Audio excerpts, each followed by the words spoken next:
On Friday, I launched a national strike idea because I was playing a clip of Robert David Steele of BigBatUSA.org or PiBetaIota.net, incredible news sites, with all his analysts on there.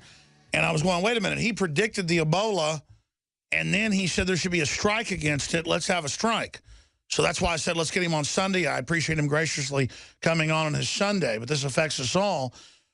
And then I said, let's have a petition. We've had those before. Not that the White House responds, but it becomes a bully pulpit when we get 500,000 signed signatures to deport Piers Morgan for his red coat activities. A citizen has free speech, not some foreigner. Well, the White House, for the first time ever, removed our petition to ban West African flights or cease issuing visas to West Africans until the pandemic is abated, which the surrounding African countries and hundreds of other countries have done 2 months ago.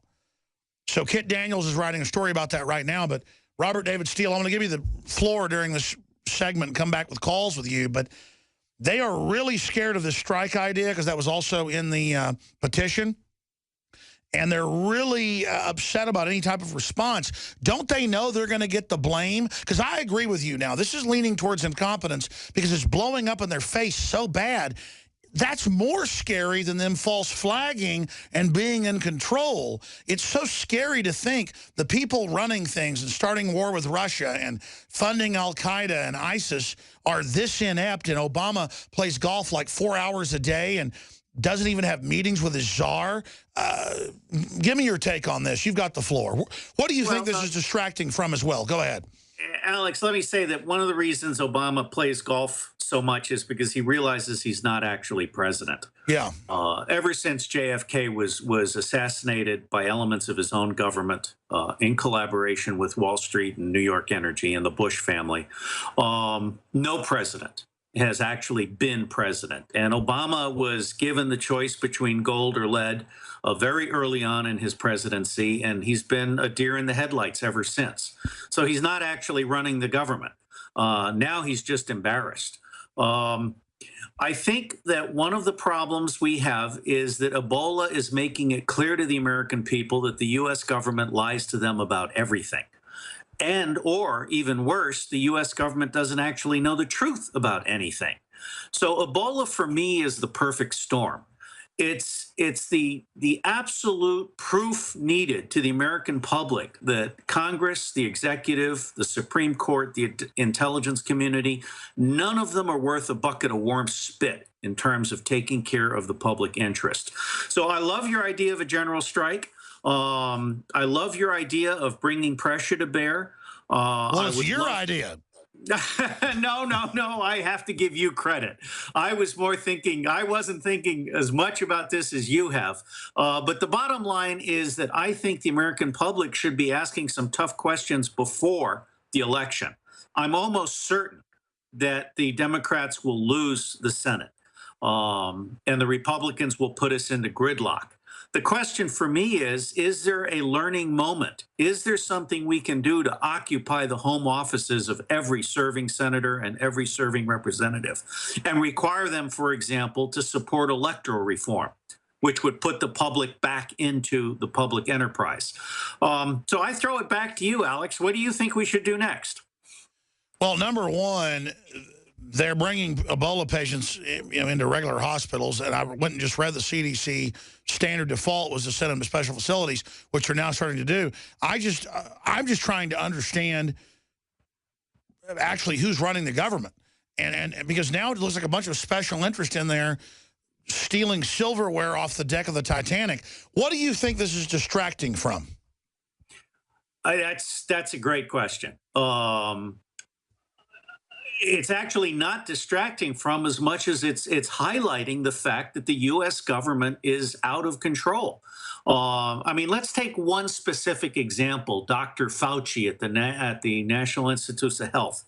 This guy is an idiot. He has been shown before to be malfeasant and completely wrong on HIV and AIDS. He's been completely wrong on Ebola. And to take one very specific example, it was the CDC that was at fault for the nurses being infected because the CDC was saying that the N95 mask was good enough and they didn't need to cover up their skin. In fact, the N95 mask is good for zero point 0.3 microns, and Ebola, I am told by one of our analysts, is a zero point 0.08 micron. We're also finding that Ebola has gone airborne among animals, that Ebola does survive outside the host under certain conditions, particularly cold conditions. Bottom line here is that CDC has no clue. And it is doing what most lawyers do, which is when they don't know the answer, they lie. And I think that this is a chance for America to understand the U.S. government is not helping. Well, you're right that the Ebola virus is a lot smaller than that mask. That's been confirmed. And I just wonder how they're this inept, because I can go read their own set standards that were written by smart people that make sense and that have contained this before. Other African countries are doing that. They're containing it. Why do we have to be the country that's the dumping ground for people fleeing who have Ebola? I just don't get it. Well, we're also the country that's the dumping ground for baby pacifiers and every other form of good that the Europeans have forbidden because it contains too many toxins. And the reason we're the dumping ground is because we have a government that makes decisions on who pays to be heard, not on what's in the public interest. No, that's right. That's right. China executes people for melamine in milk. No one, the FDA came out and said melamine's not bad. Doesn't matter. It causes kidney failure in babies. Just it's okay. It was in the Washington Post. Absolutely right. And Citizens United was 5 Supreme Court justices that were bought and paid for by the U.S. Chamber of Commerce and Justice Powell. It took 25 years to subvert the Supreme Court, but they finally got it done.